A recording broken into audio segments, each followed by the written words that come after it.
Yeah, I'll take that one. Today, I'm going to discuss the most vital part of bunker play. If you get this right, you can forget pretty much everything else. Contact point. And that's what I've got a couple of alignment sticks here in the bunker. Because the sand's quite dusty at the minute, we're having a real nice dry spell in the UK. So this one is representing where the golf ball was. This one's my target line. So on that particular shot, I hit behind the golf ball by around 1.5 inches, maybe 2 inches. And I would say that is pretty well perfect. 2 inches, 5 centimeters is about where we want to be. And that doesn't really depend or matter whether there's more sand, less sand, dry sand, hard sand, whether we're hitting different lengths of shots. I wouldn't try and vary your contact point in the sand unless you are a very elite golfer and you practice this a ton. There are some good golfers, good enough to aim for a little less or a little bit more. The most of us, we just need to aim for 2 inches and hope we're there or thereabouts. And if you do my second part, which we'll go on to in a second, you will have some margin of error. So you can get away with that sort of 1 to 4. But golfers I see struggling in the sand, I often get 8 to 12 inches back, and then they really struggle. So when there's more sand or wet sand and they hit that far back, they tend to leave the ball in the bunker. When it is firmer or there's less sand in there, sometimes they hit so far back the club almost bounces and they end up thinning it. But contact point is the most vital, and I'm going to share with you the #1 exercise to really nail that contact point. And it's called a flamingo drill, and you can do this to whatever level you want. So you could do it, I guess the full extent would be fully on your left foot or your lead foot, so your trail foot in the air. But because we're going to be making a relatively long swing in the bunker, I would say let's put it on the ground, but let's almost just rest it very lightly onto the tiptoe there. So pretty much everything is onto that lead side. And importantly, I don't want you just to start there, I want you to finish even more there. So if you look at my trail foot here, I'm starting right up onto my kind of tippy toe here, and as I swing through, I'm actually going even more and rotating. So my trail knee is going towards my lead knee, my lead side is extending, and my lead side is rotating, and that's what we really want to see as a result. So let's try this exercise right up onto the toe. I've got most of my pressure onto my lead foot, and I'm going to finish with even more on there. Golfers striking too far back, they're doing it, and their pressure is on their trail foot too much. They're not getting enough to that lead side. So we're aiming for about 2 inches. I'm going to share with you in a minute how you've got that margin of error of sort of 1 to 4, so we don't have to be as perfect. But everything, I feel probably 80% of my pressure onto my lead foot. And normally I'd say golfers that start about 65. In this drill, let's overdo it. And ultimately when I finish, I want to feel 90 plus onto that left foot, onto that lead side. So let's give it a go.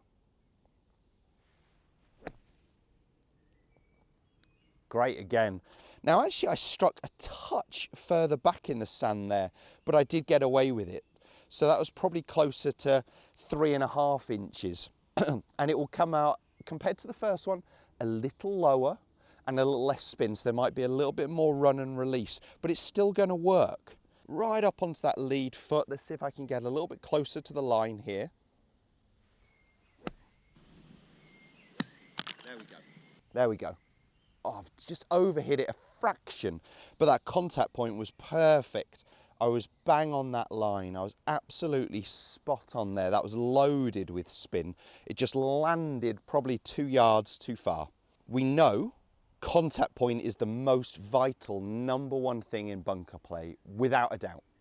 And we know that we're going to improve that by getting more pressure onto our lead side. And we also know the majority of golfers who are striking too far back in the sand is because their pressure is too much onto their trail foot. They're not enough onto that lead side. So they don't start enough there and they don't finish enough there. So that's really going to be your focus point.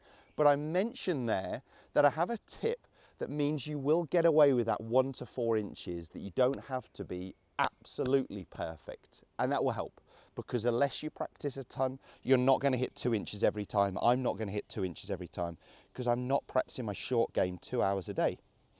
So how do we get that margin of error? We make sure we use the bounce of the golf club. And I'm not going to go too much detail on this one, but I'm just going to suggest that we do start with the club face open before we grip it. That increases the loft, but it also increases the bounce, just meaning that the trailing edge of the golf club here is sitting lower than the front edge. And that's now designed to glide and skim through the sand.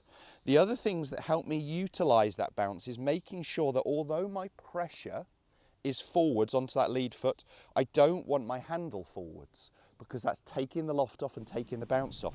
So what you'll see here is when I get my pressure forwards, I make sure that my handle is back.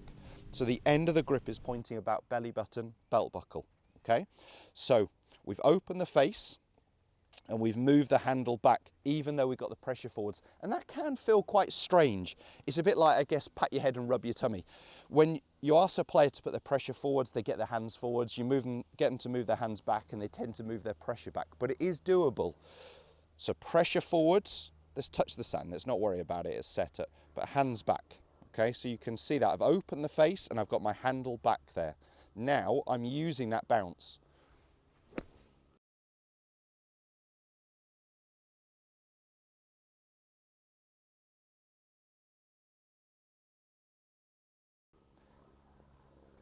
And that was absolutely spot on in terms of the result. Was the strike point perfect? I'm going to be honest with you, no. I probably did hit a good 4, maybe even 5 inches behind the golf ball there. Would you know about that if you'd seen that result? Flew nice and high, landed on the green softly, and it's finished up there to about 1.5 foot. You wouldn't know that my contact point wasn't perfect. And I got away with it again because I used that bounce of the golf club. If we're not using that bounce and we strike that far back, so let's hit a bad one. If we strike too far back and we're going with that digging edge, we get a lot of that. Big chunks of sand, no real forward energy into the golf ball.